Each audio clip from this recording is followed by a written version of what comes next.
hell did you access their system? A recent unknown intruder penetrated using a super user account, giving him access to our whole system. Hi, Marshall. Do whatever it takes to break that encryption.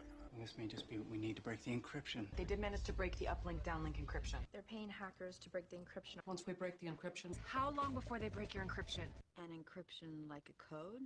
Yes, ma'am. Two different systems of encryption. Encryption I've never seen. Somebody asked for my encryption key. That's not uncommon, is it? No, but then they asked for a higher level of encryption. To get root access to a Python web server, expose its SSL encryption, and then intercept all traffic over its secure port. I don't think Morse code is going to break the encryption. Our efforts to break the encryption codes will not be successful. We haven't had any luck breaking the encryption. Sir, we've made progress. This is my favorite bets, too. Seconds of breaking Charles' encryption. But as soon as you break the encryption, you find me.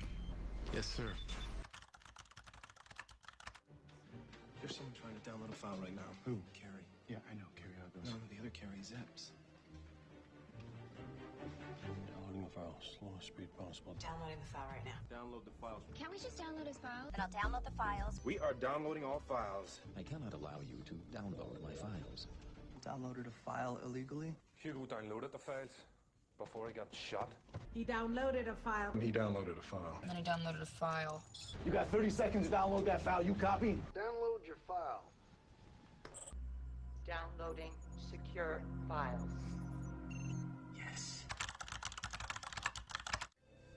Listen, that thing has just uploaded a virus. Vigilance uploaded a virus. You've uploaded the virus. So upload the virus now. Upload the virus. I uploaded the same virus. And I'll upload a virus. Unfortunately, I'm going to need the mainframe security code, which is tattooed on the king's lower back. Sir, he's uploading the virus. Everything but the virus. I gave it a virus. Computer virus. It works like a computer virus. It's a computer virus. A hacker planted the virus. Virus. Okay, this is what we want. If you guys are getting paranoid and logging off the network. Logging off. Just logging off. Please, log off. Don't forget to log off now, you ninny. He usually logs off. Or I logged off. Logged off, sir. He's gone. I logged off a couple minutes after you. Hi. Someone want to tell me why I had to log off banginggrannies.com for this? Well, here we are, Stu. Can you believe it?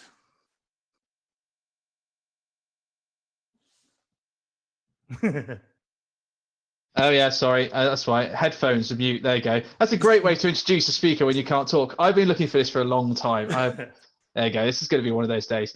Look, I cannot wait. And I just want to say to everyone here, I've known Ray for quite a long time, and Ray has been a huge supporter of Many Hats Club. He has done so much for our community and for me actually as well. So you've helped out massively at BeerCon. You flew over and presented when we were doing our first ever meetup. I think it was our first ever meetup at Photobox, and you helped push hard for our donations as well, for Diana Initiative and for Innocent Lives and all this kind of stuff. So I have to say, I still haven't got you on the podcast yet, so that we must make that happen. But how about a keynote? That sounds quite good, right? For sure.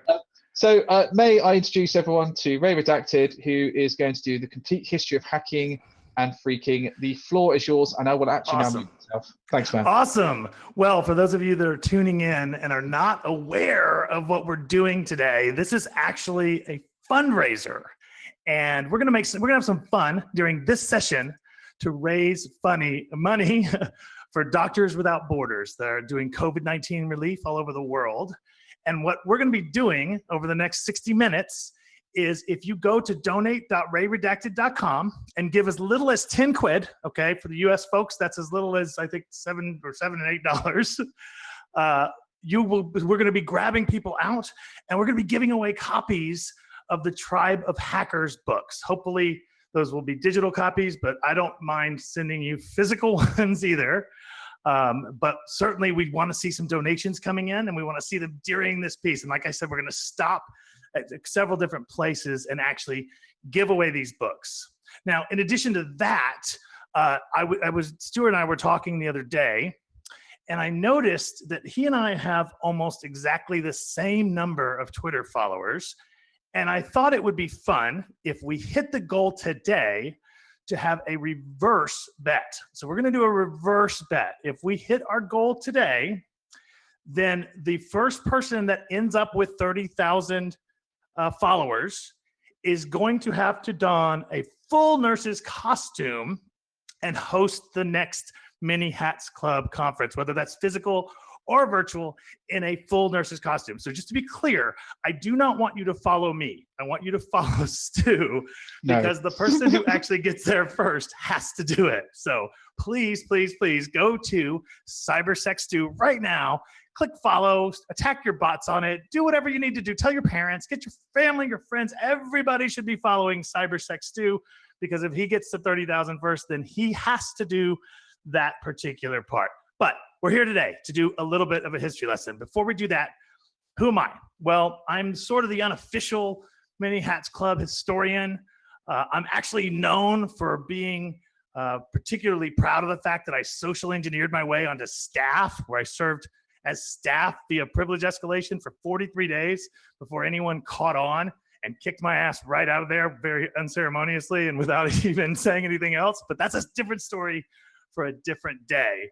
What we're going to talk about today is ultimately about the history of hacking. Now, I want to tell you something that's funny. So originally, this was called the history of hacking.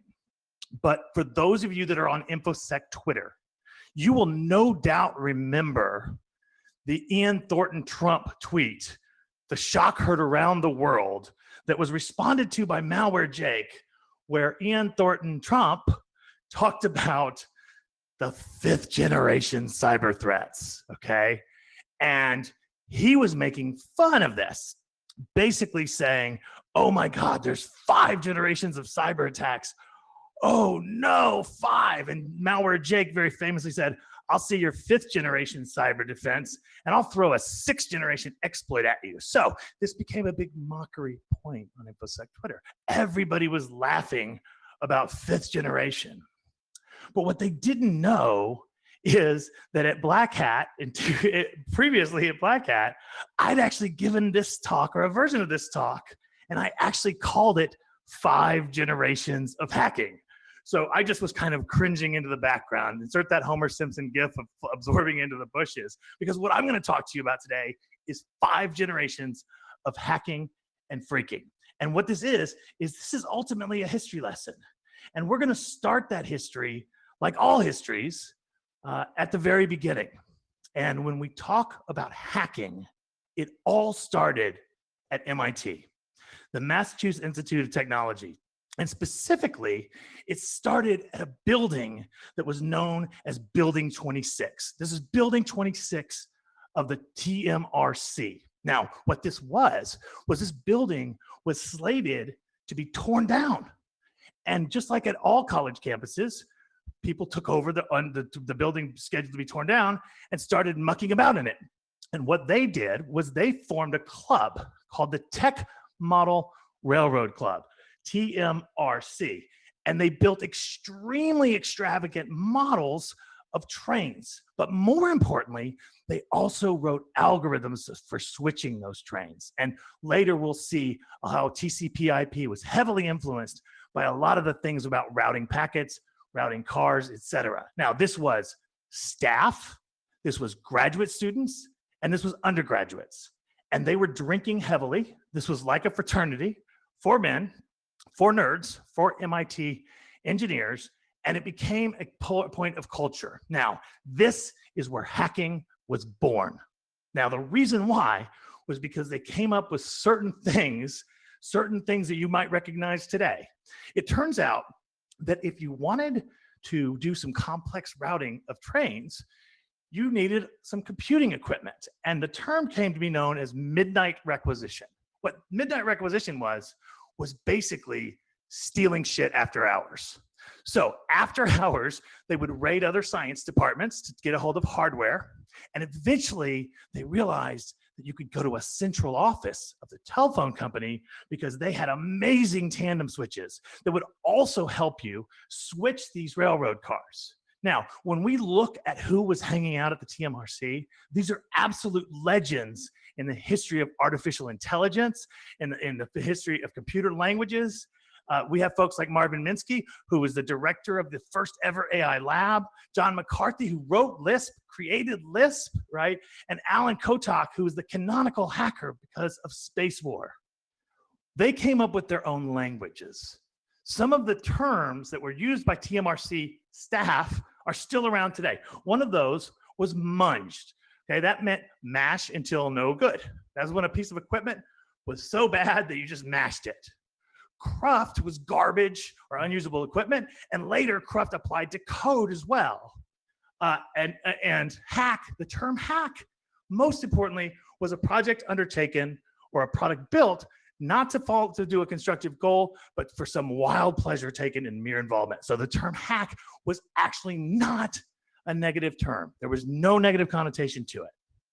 But the thing that absolutely changed the game when it came to the hack was something called code bumming. Because it turned out that if I had a program that I needed calculated on a timeshare computer, and my program was 32 punch cards long, one of the ways that I could get to run that is if I found a professor with a 300 punch card program and I optimized his code to 268 punch cards, because then I could bum mine right on in there. I could slip it in there. And ultimately, hacking was about optimizing code, about making things more efficient, about coming up with creative ways to do more with less so that you could sneak your own programs in rather than wait for the sign-up sheet for the slots. Now, as of TMRC, what came out of TMRC was certain ethos that we believe today. One, that computer access should be total and unlimited. Two, information wants to be free, something that we've heard all the time for 50 years or so. Number three, authority should not necessarily be trusted. Decentralization is actually more powerful. Again, this is part of the hacker's ethic. Hackers should be judged by their hacking. Computers can create art and beauty. And all of that brings us to the monumental moment that happened on October 4th, 1957. Now, for those of you in the chat, I'll give you a second to tell me what happened on October 4th, 1957 at 7:28 p.m. Well, ultimately, because I'm not going to look at that chat window based on the latency, this happened. The Russians put Sputnik into space. Now, what this meant was not just that they could put a satellite into space, although that was impressive. It also meant that they could put an atomic weapon into space. And because of that, American government collectively freaked their shit. As a matter of fact, the massive response was something that became known as the Department of Defense Directive 5105.15 in February of 1958. This established the most important organization in the history of what we now know as the internet, the Defense Advanced Research Projects Agency, DARPA. Now, what DARPA also did was they invented something called Project Mac. It was the original project launched by DARPA.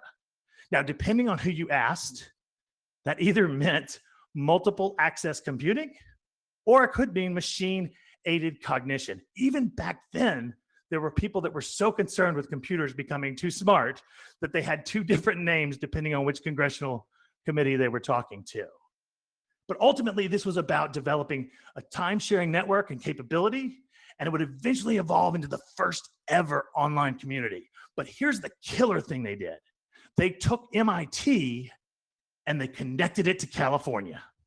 And because of this, they also had to come up with routing protocols and ways that folks could talk to. So this is the original DARPANET backbone, okay?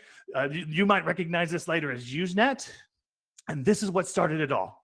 But we're in generation one. In generation one, there were some characteristics that were common. One, curiosity, innovation, ingenuity, creativity, but no profit motive, okay? As a matter of fact, there really weren't any reasons for cyber defenses because the only types of attacks that happened were pranks, college kids pulling pranks on each other, right? So when we talk about first generation defenses to first generation hacks, there really weren't any. I mean, I guess we could say school suspensions, right? That might be one. Now, that's gonna bring us to the second generation. So we're cooking along with all of this curiosity in the university, and that curiosity and that need for exploring computers spilled over. Oh, we're gonna do our first drawing. So let's take a look at donate.redacted.com. And one of our moderators is going to pick out a donor to get the Tribe of Hackers book right now. I'll give them just a second to do that. Cool. So I hope we have a winner, the first winner for Tribe of Hackers. That brings us to the second generation. So if you'll recall, in the first generation, that spirit of curiosity and wanting to learn computers spilled over from the university environment into a bigger, more complex environment that is best epitomized by this. Switchboards were replaced by mechanical systems. Different noises were used to trigger the switches.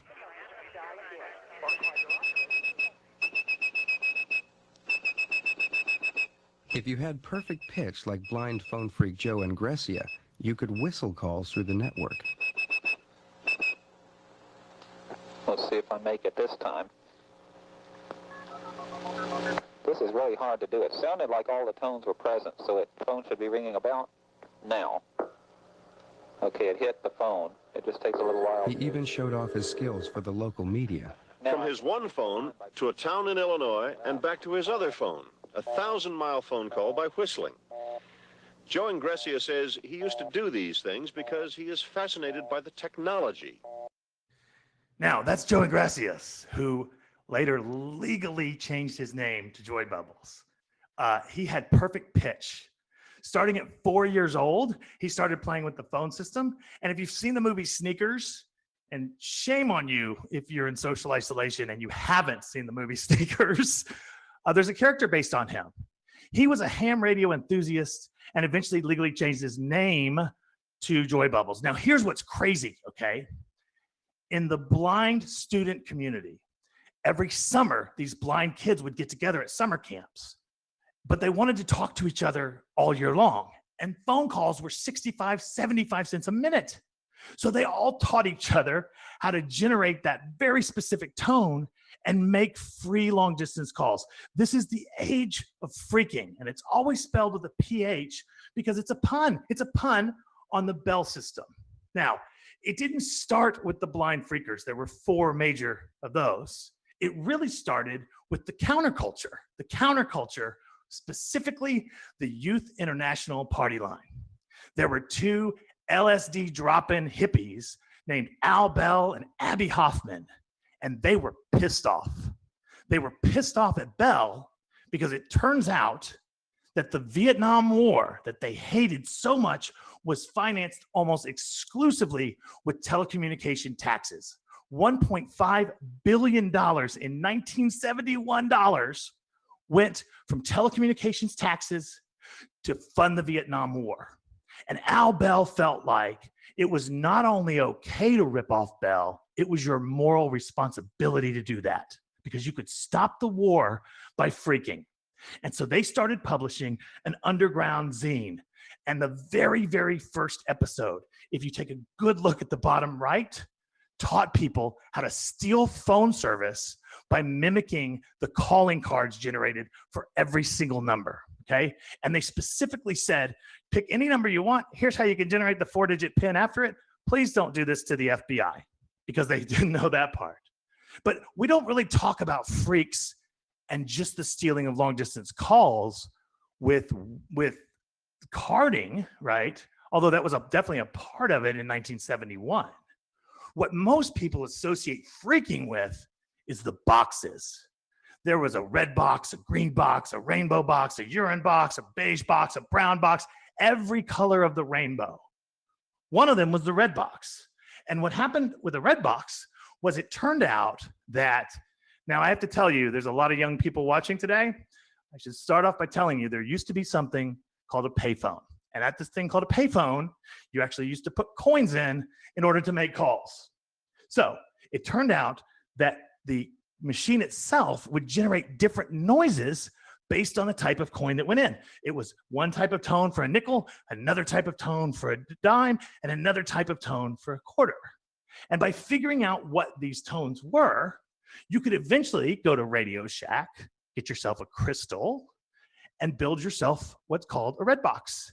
And then you could go to a payphone and you could actually play these noises to make the payphone think that you'd given these coins. If you put a nickel into certain payphones, you could generate $7 worth of quarters. And in some cases, you could even get money back that you never put in.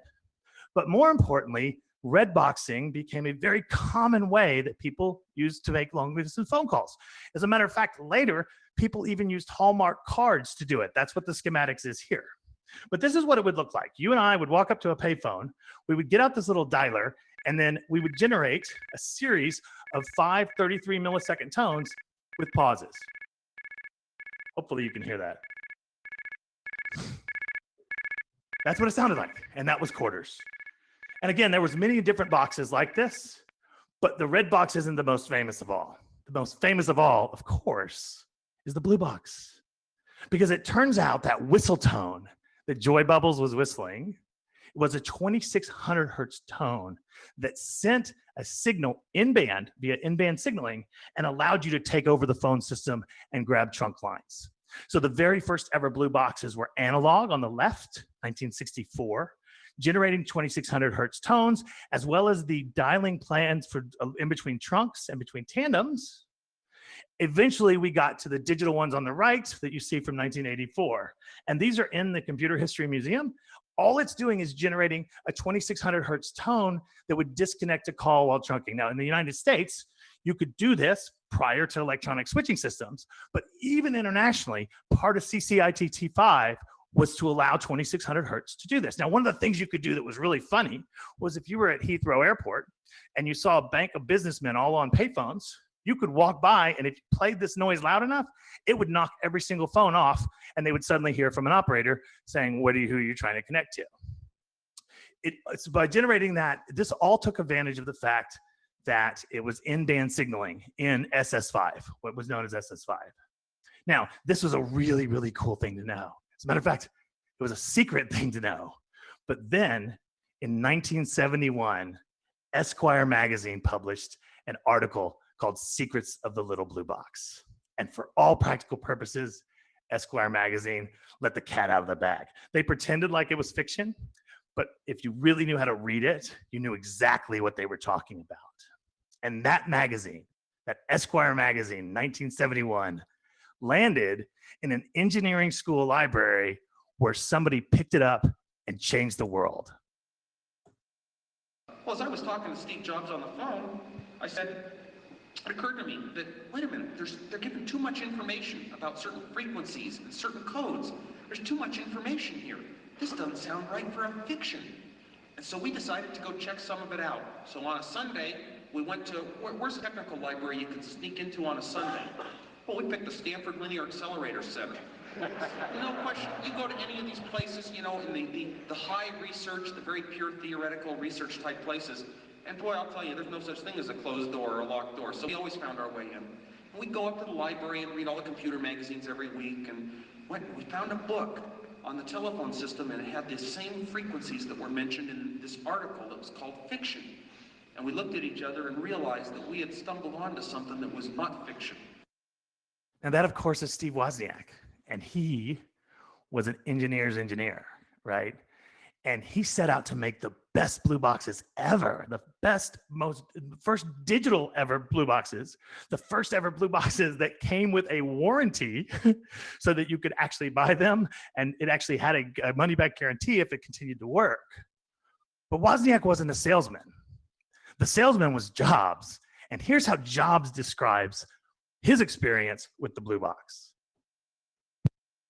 One of the things that Woz and I did was we built blue boxes. They were devices that you could build. You know, when you make a long-distance phone call in the background, you hear, those are the telephone computers actually signaling each other, sending information to each other to set up your call. There used to be a way to fool the entire telephone system into thinking you were a telephone computer, and to open up itself and let you call anywhere in the world for free. And these were illegal, I have to add. But in spite of that, we were so fascinated by them that Woz and I actually figured out how to build one. We built the best one in the world. It was the first digital blue box in the world. But it was the magic of the fact that two teenagers could build this box for $100 worth of parts and control hundreds of billions of dollars of infrastructure in the entire telephone network in the whole world. That was magical. And experiences like that taught us the power of ideas, the power of understanding that if you could build this box, you can control hundreds of millions of dollars worth of telephone infrastructure around the world. That's a powerful thing. And that, if we hadn't have made blue boxes, there would have been no Apple. If we hadn't made blue boxes, there would have been no Apple. This tiny little device let us access the entire global telecommunications network. And later they made iPhones that do exactly the same thing. And blue boxes were immensely expensive, or immensely popular. And that was a problem for Bell. It was a problem for Bell because they were spreading like wildfire on college campuses, and they were spreading like wildfire in organized crime, specifically horse betting. But they were also, that was nothing. That problem was nothing compared to the problem that Bell had on their hands when General Mills decided to ship a cereal box with a boson whistle inside. Now, again, for the millennials, cereal used to come with toys inside the box. And the first thing you did when you got a box of cereal was you dug that toy out of the box, the first thing. But it turned out that this whistle, this boson whistle that was included in every box of Captain Crunch, could generate a 2600 hertz tone and allow every kid in the United States to suddenly become an operator, to grab trunk lines, to do three-way calls, to do anything an operator could. And this was popularized by a guy by the name of John Draper, who his nickname was Captain Crunch. He was also featured in sneakers, and that's all I'm going to say about John Draper. Ian Murphy came along, and Ian Murphy was kind of an interesting cat. He felt like it was unfair for Bell to charge more at night than they did in the day. So he simply reprogrammed every Bell switch in the United States so that all calls counted as if they were at night. He was the first ever convicted cyber felon. They didn't even have a charge for him. But Ian was one of the pioneers in this space. Some others were Kevin Paulson. I'm sorry, Kevin, let's go back here. Some others were Kevin Paulson, who's known as Dark Dante, who writes for Wired. Redbox Chili Pepper, who was from the Cult of the Dead Cow in 2600, etc. And then, of course, Kevin Mitnick, because Kevin Mitnick pioneered something called social engineering, which is using psychology for privilege escalation, using tricks of the brain to convince someone to make you staff on a Discord server. He started at 13 years old with dumpster diving, became a world famous criminal because of his pursuit of his running from the FBI. And speaking of the FBI, around 1981, the FBI noticed that suddenly people were starting to reuse stolen passwords. There's an article in the New York Times about that called The Case of the Purloined Password that was the first ever media coverage of hacking and cybercrime as we know it today. Now, some of the really cool things that could happen when you were phreaking was you could do something called a simultaneous seizure trick that would allow you to connect two lines. You were constantly looking for phone numbers that had special functions. Okay, one of them was a sweep tone, which is like a test tone from the Bell operating system. Another was a ring back, where you called a certain number. If you hung up, it would ring you back immediately. There were 8 always busy numbers and always ringing numbers, which are still useful today for social engineering or for 419 baiting, right? There's still ARNs and ABNs out there today. But what everybody was chasing, what every phreak wanted more than anything else, were loops and bridges. Now, what these were basically party lines. If I was dialing 555-1213 and you called 555-1214 at exactly the right time, we could do a 3-way, 4-way, or 5-way call. And if you think about it, what is so ironic about this is this first generation of phreakers worked so hard to get conference calling done.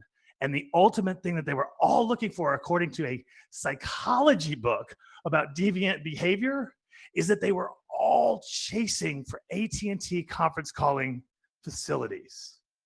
Now, the reason that this is ironic is because so many people involved in cybersecurity, when they were kids, spent hours and hours and hours of their day looking for these conference lines. And now we've all grown up to hate conference calls. Every single one of us can't stand conference calls, and we've all despised that. So that was the third generation. Now, the third generation defenses, Bell didn't sit around idle watching people steal their phone service, right? Theft of service, some of the pranks that were going on, certainly red boxing. They responded with SS7, Signaling System 7, which is still in use today. So when you wonder why there's SS7 exploits out there, it's because it was a response to something that was happening in the 80s to take in-band signaling and take it out of band. And it was also built on the idea that PTTs and telcos could trust each other. Electronic switching systems was really the answer. Now, that's going to bring us to the third generation. Let's do another drawing. Let's take a look at how we're doing on the fundraisers so far. And we're going to grab another person for a Tribe of Hackers book. So it's one of the moderators will simply grab somebody right out of the donate list on the GoFundMe page. And please announce who's going to get Tribe of Hackers Red Team. So we've talked about the first generation of hackers, whereby folks were doing exploration of university environments. And we've also talked about the second generation of hackers, whereby they were exploring the phone system. But now we're going to get to the third generation. And what the third generation was 1 day, 1 year, actually, one specific year. And that was 1984. Something happened in 1984. Actually, a ton of stuff happened in 1984. 1984 was the day that 2600 premiered. 1984 was the mythical year that people expected Big Brother to take over. 1984 was the founding of several influential hacking groups. But the one thing that happened that most historians don't pay nearly enough credit was this.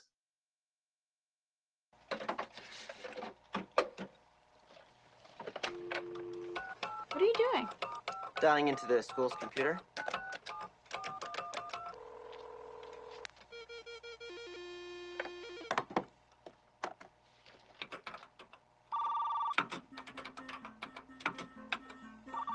They change the password every couple of weeks, but I know where they write it down.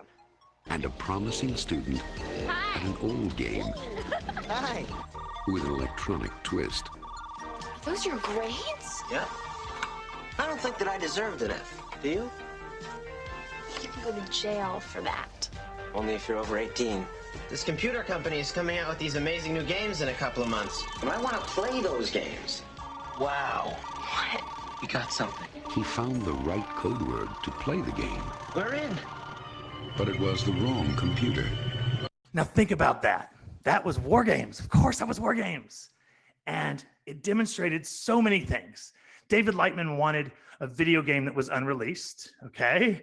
And he was mass dialing numbers to try to find a carrier tone, something that became known as war dialing, okay? And with war dialing, you would go to bed at 9 p.m. and you would have your Commodore 64 or your Apple II dial every single number in an NPA and XX, one at a time. You would wake up thousands of people every night. And then when you got up in the morning, or a hypothetical person got up in the morning, your computer, your dot matrix printer would have printed out 3 or maybe 4 numbers that generated 110 baud or 300 baud carrier tone. Those were the ones that you would go explore. That was war dialing, and it was totally based on war games. Ronald Reagan saw this movie and shit his pants. He got together a committee, and this was when the first cyber crimes were written, was in response to Ronald Reagan asking, can this really be done? Now, this movie also demonstrated stealing from payphones, although David Lightman used some kind of a coin tab to do it, and that actually wasn't very realistic.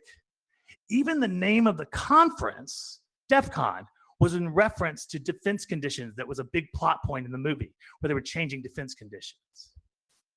But the other lesson, which the most astute of you caught, was that war games told kids that you will not be prosecuted if you're under 18. That was a double entendre, only if you're under 18, right? But the most important and influential thing about the 1984 movie War Games was that War Games taught millions of adolescent boys that if you hack, you will get laid. And because of that, because they were implying that hacking could get you the girl, okay, and this girl was quite an attractive girl, bulletin board systems exploded. The BBSs absolutely went crazy as a huge generation of pre-adolescent boys flooded in and tried to learn how to hack. This is when 2600, the Hacker Quarter zine was published, began being published in 1984 as well, with Emmanuel Goldstein writing one of the most influential screeds in the very first episode. And what happened at these BBSs is usually they were single line, and you would call up this BBS, and they had a hidden area called HPP, which was hacking, freaking, and piracy. But not just anyone was allowed to get in there, because in there was where you could get the blue box plans, the red box plans, the cheese box plans. Understand, you could even get the anarchist cookbook. Now, this comes from textfiles.com, a fabulous resource run by Jason Scott. Shout out to Jason Scott and textfiles.com. But in order to prove that you should have access to the wares section and the HPP section, what you had to do was early OPSEC. And the way you proved you were leet was you used LeetSpeak. Ultimately, LeetSpeak was a way to show people that you were in the know, okay? And this was basically using glyphs or reflection to change text into what would look unrecognizable to law enforcement or parents. Believe it or not, that was part of the trick, right? Was that piece. The other thing that happened on these BBSs was the emergence of something known as an O-Day or as a 0 day. Now, 0 days means something very specific today in the hacking community. But back then, what it meant was that you and I would be on a Commodore 64 board, and I would brag that I had 5-day wares. And you would one-up me by saying you had 3-day wares. And then some smart-ass rich kid would say, well, I've got 1-day wares. But the grand prize of all was having O-Day wares. Those were unreleased pieces of software, right? So these kids are trying to one-up each other on long-distance boards with couriers. And the ultimate of all time was to be able to say that I have a 0-day piece of software. It's unreleased. It's not even in the stores yet. Okay, this could also be beta. Now today, an O-Day means an exploit that has never been patched, may not even be known to its creators, and they go for about $1 million a piece. If it's a remote code execution or an RCE O-Day, they may go for even more than $1 million. What's really funny about O-Days is when I was actually researching some documentation around how to prove that this is where this came from, I stumbled into this brilliant thread on Hacker News where somebody was talking about, I remember using ToneLoke to war dial entire exchanges. You know, how many people did I wake up in the middle of the night? And the dude who shows up is the guy who wrote ToneLoke. And he says, here I am, I'm checking in. Here's what happened in my career. I went to federal prison, okay? I went from BBSs, I saw the movie War Games, I started hitting wares boards, including Public Enemy. I started cracking games, right? Which is a great way to learn how to do assembly language, and a lot of early languages was to defeat copy protection. I then moved on to voicemail boxes. I wrote ToneLoke. I got busted doing a physical penetration test, although back then it was just called dumpster diving. Burglary of Southwestern Bell after learning lockpicking. Federal prison, back to college. And ToneLoke leaves us by telling us, I wouldn't change a bit of it if I could. And that is a very common career path because cracking software was an 8-bit learning sandbox. There were groups that would brag and actually give the numbers of their BBSs. And in some cases, this was your parents' phone number and you ran the board after hours, right? And very proudly would advertise who it was cracked by, how to learn assembly language, how to get past it. And eventually, these kids started forming groups. They started forming groups like Fahrenheit 451, the Frozen Crew, and these hacking groups eventually morphed into hacking groups like the Legion of Doom, the Cult of the Dead Cow. Now, the Cult of the Dead Cow has a very, very special place in history, and I very much encourage people to read the Joseph Menn book about that, to go back and watch the release of Back Orifice, to take out pictures of a recent presidential candidate at those particular places, or even go look at the FBI agency file on Death Veggie. Now, one of the most influential and important pieces of software at this time was an IBM MS-DOS program called Bluebeep. Now, Bluebeep was an absolute brilliant piece of code that was written by Stefan Andreas Scheid. Now, not only is Stefan famous because of this piece of software, but he was also, unfortunately, the first major hacker that we lost to suicide. Something that in the mental health world, we continue to struggle with even in the year 2020, is there's always been a deeper thread of mental health disorders and untreated mental health disorders in the hacking community. But Bluebeep would allow you to basically automatically do war dialing. Now, all of this culminated in May 19th, 1998, when members of Loft Heavy Industries got called before Congress in one of the most historic questioning periods of all time. Kingpin Mudge and Weld Pond, who you can still follow today on Twitter, actually told Congress that they could take down the internet in seconds. And they were talking about BGP exploits. They were talking about border gateway protocol weaknesses that still exist today. And I highly encourage you to take a look at this testimony because it's shocking how well it stands up. At the same time, other things were happening. Robert Morris was curious as to how many computers were connected on the early internet. So he wrote a piece of code that basically crashed the entire ARPANET. And because of this, third generation defenses were the arrival of really non-complex firewalls and AV. And that brings us to the fourth generation. And because we're short on time, I'm just going to keep on cooking, but let's do another drawing for Tribe of Hackers security leaders, which is my favorite of those three. So if you could go to donate.redacted.com, put a donation into the GoFundMe, and we'll pick another winner. But now we're going to talk about the fourth generation. Now, the fourth generation is when cybersecurity takes a little bit of a negative turn because we start to see the profit motive arrive. Those innocent hacker and cracker groups started to figure out ways to make money, and they started acting maliciously. Now, if you and I were on a board and we got into a war, now there were flame boards, right? There were bulletin boards with multiple lines. There were competing groups and couriers and all kinds of stuff. If you and I got into a big war and you wanted to punish me, the way that you would terminate me based on my handle is by publishing private information about my school teachers, about my parents, about my home address, maybe my birthday, my social security number. And this is where doxing began. It began as a punishment and a way to make somebody go underground. And of course, we still have problems with doxing today. This is a form of vigilantism that was used to basically silence or intimidate people. And when people are doxed today, the implication is that others will harass them. It also was the first that we saw real widespread use of stolen credit cards because these text files had that. It was also the first denial of service attacks, which were super duper rudimentary.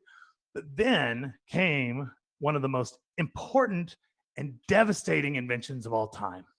And that was, again, for the young people, there used to be a service called America Online that you had to pay by the hour to use. And it turns out that if you acted like you were staff, you could send 1,000 AOL messages out and 100 people would just tell you their password. They would simply tell you what their credit card numbers were, etc. So a program called AOL came out that allowed you to basically mass phish, P-H-I-S-H, people with a 10% efficacy rate for credit card numbers or anything else. And phishing today remains the main threat vector for cyber intrusions globally. Almost 90% of the attacks in 2019 were attributed to some type of phishing. So the attacks were source code stealing, intellectual property, hacktivism started to arrive, the bots started to arrive, which really began with IRC. The death of privacy became more normalized to think about breaches. And ultimately, this was all driven by the fact that people could make money. Now, that profit motive brings us to the bane of all of our existence today, which is ransomware. Now, ransomware is simply an evolution of both social engineering, intimidation, and extortion using basically virus techniques to do it. This guy is by the name of John Matherly. He invented a search engine where you could look for exploits all over the world. And when Shodan went online, most people were shocked at how many machines were out there. And ultimately, this was really about being able to exploit and use systems that were open by default. In 2009, a group of people formed Security Fringe, which later became known as B-Sides, and conferences really started to take off. We'd had DEF CON and Black Hat eventually. B-Sides really changed the game when it came to community organization. And other conferences such as DerbyCon and ShmooCon became very prevalent. But B-Sides became this global force that is very much locally used. It's usually very cheap to attend. It's certainly open, and it's beginner friendly. There's very little gatekeeping at those B-Sides. And the defenses of this time were stateful inspection firewalls. We started to see IDS and IPS, and that brings us to the 5th generation. Here we are. We're now at the 5th generation, and the 5th generation can best be summarized by this. The Cold War ended, and the cyber war began. And it all really started in 2011 with the first shots across the bow, which was Stuxnet. Now, Stuxnet was an extremely advanced cyber weapon. It was polymorphic. It used a ton of ODAs. It could hop from OSs and platforms. It could defeat air gaps, which before then, generally, most people thought air gaps was an impenetrable type of a barrier. And ultimately, it also was able to spread. And it was able to teach a lot of people about writing sophisticated malware. Now, we pretend like we don't know who wrote this, but we do know who wrote this because of Edward Snowden. This was the first ever cyber weapon launched from one peaceful nation to another peaceful nation, and it was done by Israel and the United States. So when the United States talks about cyber warfare and how unfair it is, we started it. We were the first ones to do that. And you can still track this all over the world. Look at how it was covered at the time. This is from the time it was covered. Last year, a computer virus called Stuxnet was discovered lurking in the databanks of power plants, traffic control systems, and factories around the world. 20 times more complex than any previous virus code, it had an array of capabilities. Among them, the ability to turn up the pressure inside nuclear reactors or switch off oil pipelines, and Stuxnet could tell the system operators everything was normal. Unlike most viruses, Stuxnet doesn't carry the usual forged security clearance that helps viruses burrow into systems. It actually had a real clearance, stolen from one of the most reputable computer technology companies in the world. It exploited security gaps that system creators are unaware of. These holes are known as 0 days, and the most successful viruses exploit them. The details of a 0 day can be sold on the black market for $100,000. Stuxnet took advantage of 20 0 days. To shut down the centrifuges that spin nuclear material at Iran's enrichment facilities. Stuxnet was a weapon, the first to be made entirely out of code. The most important question may not be who designed it, but who will redesign it.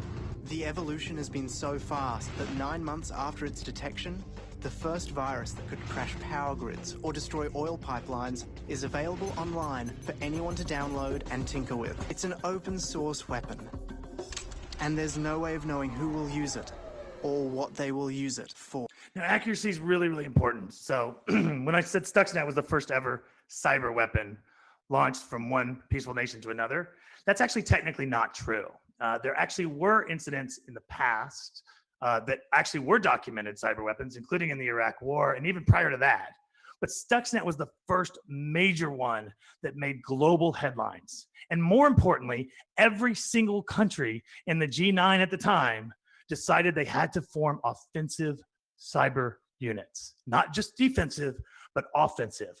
Because if the United States could attack another peaceful nation just for the hell of it, just for their own intentions, then anyone should be able to, anything was fair game. And so every single company, every country started forming these. And this is the activity we know as nation state actors. I'm sorry? I didn't quite hear that if you were talking to me, Stu. Okay. Ultimately, that also brings us to the Sony Pictures Entertainment a breach that actually happened on November 24th, 1998, where we all know what happened with Sony. They had complete wipes of their actual computers. But the biggest lessons around Sony wasn't even the asymmetry side. It wasn't even the fact that their CIO had bragged that he didn't think he was going to spend $10 million to prevent a $1 million loss, or that risk assessment is sloppy, or that they didn't catch the exfiltration. It was the reputational damage because they leaked those PST files that were extremely embarrassing to the executives of Sony. Now, before Sony left, they left a nice little surprise behind, the Lazarus Group did, called bonus.rar. So we actually know what some of those passwords were, and 31 of them were Sony or Sony123. Now, my question is do you think users learned? This was on the front page of every paper. It was talked about by President Obama. Did people change their behavior? We don't have to wonder, because this guy went out and asked people. Today, we sent a camera out on a Hollywood Boulevard to help people by asking them to tell us their password. And this is how that went. We're talking about cybersecurity today and how safe people's passwords are. What is one of your online passwords currently? It is my dog's name and the year I graduated from high school. Oh, what kind of dog do you have? I have a Chihuahua Papillon. And what's its name? Jameson. Jameson. And where'd you go to school? I went to school back in Greensburg, Pennsylvania. What school? Hempfield Area Senior High School. Oh, when did you graduate? In 2009. Oh, great. It's like my cat's name and then just like a random number. Okay. Have you had this cat for a while? Yeah, she's my childhood pet. Aw. And what's her name?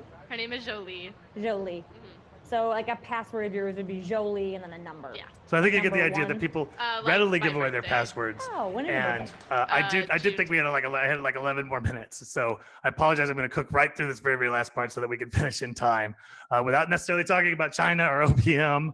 The ultimate, where this ultimately got us all, was to the influence operations and the political manipulations that we live in today.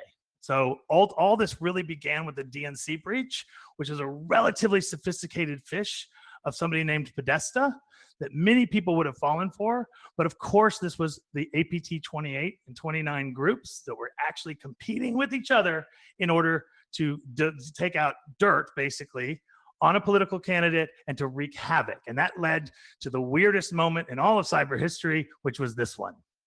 You're saying Russia, Russia, Russia, but maybe it was. I mean, it could be Russia, but it could also be China. It could also be lots of other people. It also could be somebody sitting on their bed that weighs 400 pounds, okay? Now, I admit I could lose a few pounds, but that's just offensive, right? And now we know this was Russia because AIVD, the Dutch security forces, actually recorded this. Now, this was all attributed to a very weak, thinly veiled persona known as shadow brokers. And ultimately, at the end of the day, shadow brokers responded to this by starting to release embarrassing ODAs that were the property of NSA and eventually CIA as a way to intimidate America into not hacking back. Because if someone attacks you, you can either respond kinetically, like with a missile, you can respond with sanctions, which we tried to do, or you can respond with cyber. And the release of these tools that eventually led to Eternal Blue and WannaCry was all about today's cyber weapons are basically tomorrow's ransomware. Now, the final thing I want to tell you about, and that's ultimately what we're struggling with today, is influence operations.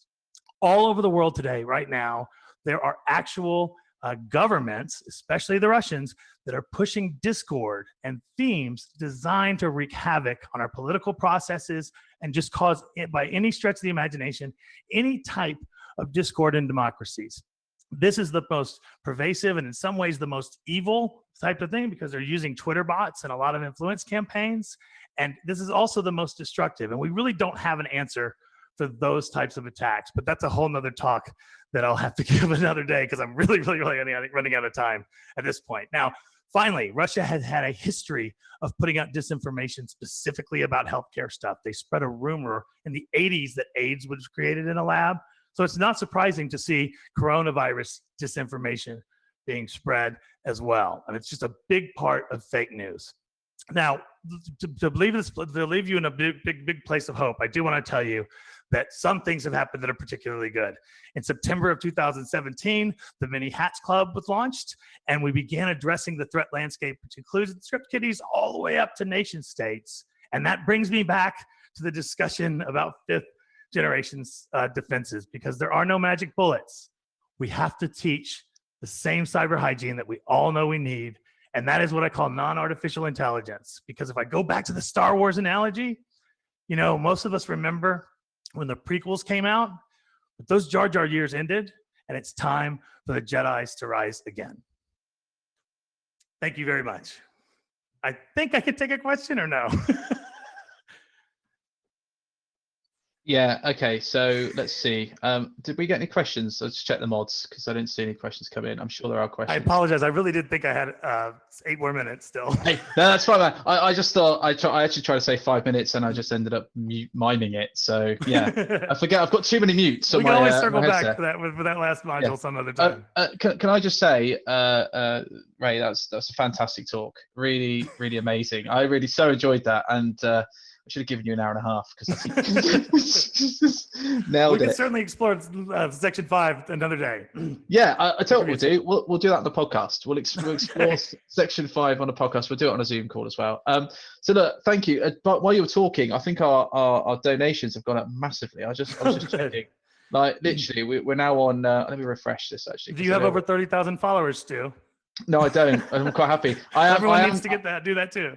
I'm now just going to get all my sock puppets to basically follow you. I'm going to create like 10,000 sock puppets over the next week, and just to follow you. So I'm looking forward to seeing you in that dress, Ray. Okay, we're at 6,766. That's got up a lot. We've had like 52 people making donations like today, so it's crazy, right? So look, Ray, we're now at end of the time. I just want to just give you a massive thank you for doing this. So amazing talk, really enjoyed it.